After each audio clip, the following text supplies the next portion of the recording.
On this episode of Just a Tip, we talk about how do you alter your training on days that you walk into the gym and you don't feel so good. So obviously everybody's got you should hopefully have a program that tells you what to do and how to do it, how many sets, how many reps, what exercises, etc. And typically a lot of programs are written with percentages in mind. So with a specific weight on a particular day. So 3 sets of 10 on an exercise with, for example, 100 kilos. Well, what if you walk into the gym one day and you don't feel so good on that day? You've had a rough day at work, you don't have enough sleep, you're stressed from other things, and so obviously you may not be up to scratch in regards to performance and in regards to how you're feeling. Should you still stick to the whatever's written on the paper, the 100 kilos for the 3 sets of 10, or should you change it? Well, the answer is basically that you should change it. And how do you know how much to change it? For those of you familiar with the RPE, it stands for the rate of perceived exertion. And it's basically a scale that tells you how heavy something is or how hard something is according to your own perception of the performance of that set or exercise.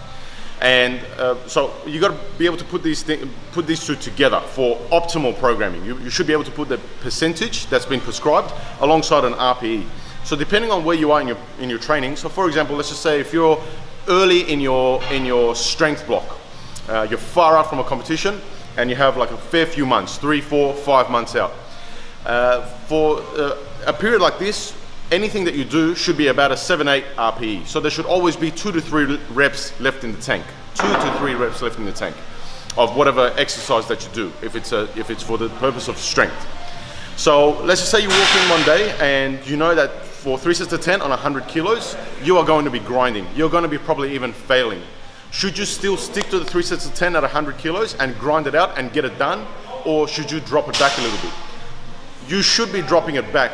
The reason is because if you grind it out, then you may get the reps, you may get the sets and reps and think that you've done what you need to do and you accomplished it. But what you've actually done is you've put a bigger dent in your recovery ability and your recovery tank. And it's going to take you longer to recover from that session going into the next one. And then it's going to snowball into the next one, and that's going to probably tax you further for the next one after that. And after that, and after that, and what eventually will happen is you will probably overreach firstly, overreach much quicker than you are planned to have overreached. So will you get the same training effects if you were to drop it back? So say you did 3 sets of 10 at 90 kilos instead of 100 kilos. The answer is yes, you absolutely will.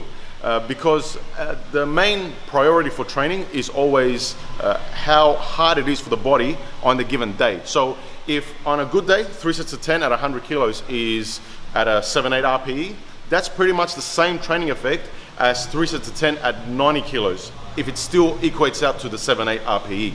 It may not be the same amount of volume you want it to be ideally, but it still gets the job done in regards to training effect. And the other side of it is also, if you were to push it and you do the 100 and you get it done, over the long term, the results probably wouldn't be optimal because you would just keep damaging your recovery ability. So pull things back. It's not always right to go hard or go home. There are times that you need to go a little bit lighter. Work situation will change. You start doing longer hours at work because